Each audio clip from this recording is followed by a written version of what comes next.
Close your eyes and let your mind drift back in time to the heart of London in the late 16th century. Imagine the bustling streets, the distant toll of church bells, and the gentle lapping of the Thames. Tonight, we step into the world of the Globe Theatre, a place of poetry, passion, and timeless stories. Settle in, take a deep breath, and let yourself be carried away by the magic of Shakespeare's stage. Relax, unwind, and let the tale unfold. The firelight flickers against the wooden beams as I settle into my chair, parchment in hand, quill poised to capture the memories of a place unlike any other. The Globe Theatre, a place of laughter and sorrow, of whispered soliloquies and triumphant cheers, of poetry spun into air like golden thread. The very thought of it fills me with warmth, a comforting presence in the quiet hours of the night.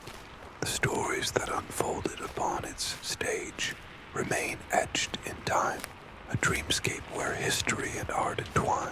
It was in the year 1599 that the Globe first opened its doors to the people of London, a grand wooden O that promised the wonder of storytelling to all who entered, built upon the bones of another theater, quite literally, as its timber came from the dismantled theater in Shoreditch.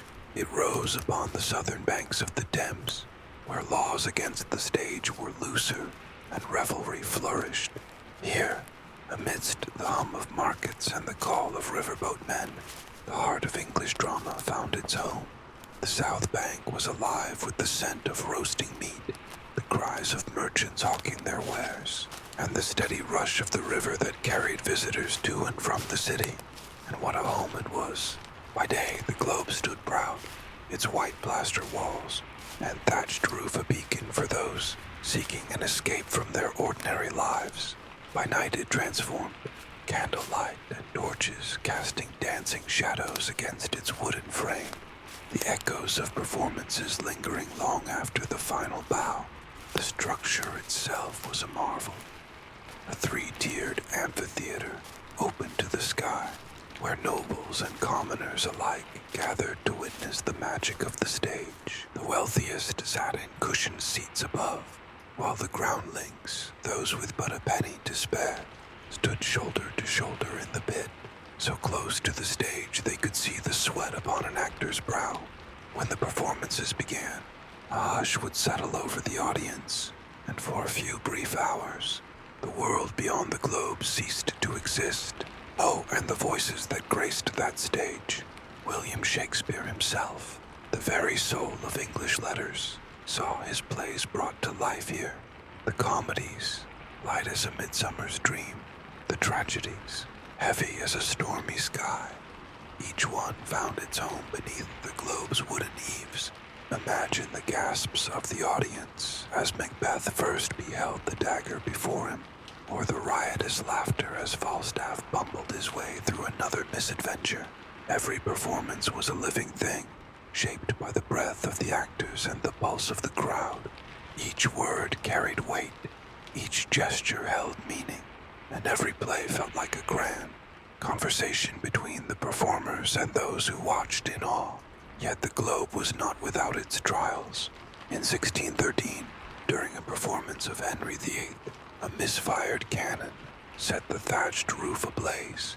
In mere moments, the grand wooden O was engulfed, flames licking at its timbers, smoke curling into the London sky. The crowd fled, actors abandoned their lines, and within an hour, all that remained were embers and ash. But the spirit of the theater could not be so easily extinguished. Within a year, the Globe was rebuilt, stronger than before, its passion undimmed. The very act of rebuilding was a testament to the devotion of the city to its beloved stage. And once again, the stories resumed.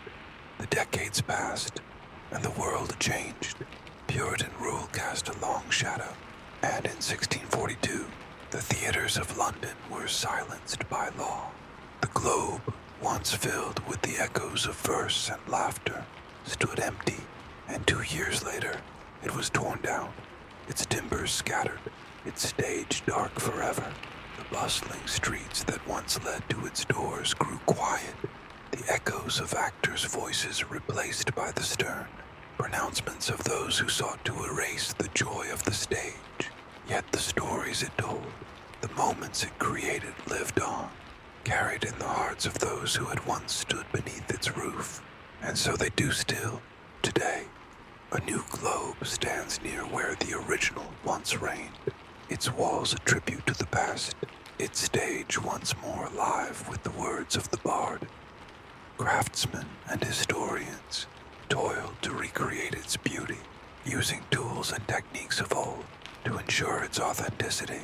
Now the wooden O breathes again, welcoming new generations of theatergoers to experience the same enchantment that once captivated London's crowds. In the quiet of the night, when the world is still and the wind carries the scent of rain, I like to imagine the voices of those long ago, actors still whispering across the centuries, their words eternal, their passion undying. Close your eyes now, let yourself drift, and perhaps, in your dreams, you will find yourself standing beneath the globe's great wooden frame, the murmur of the audience around you, the stage alight with possibility, and the magic of the theater unfolding once more.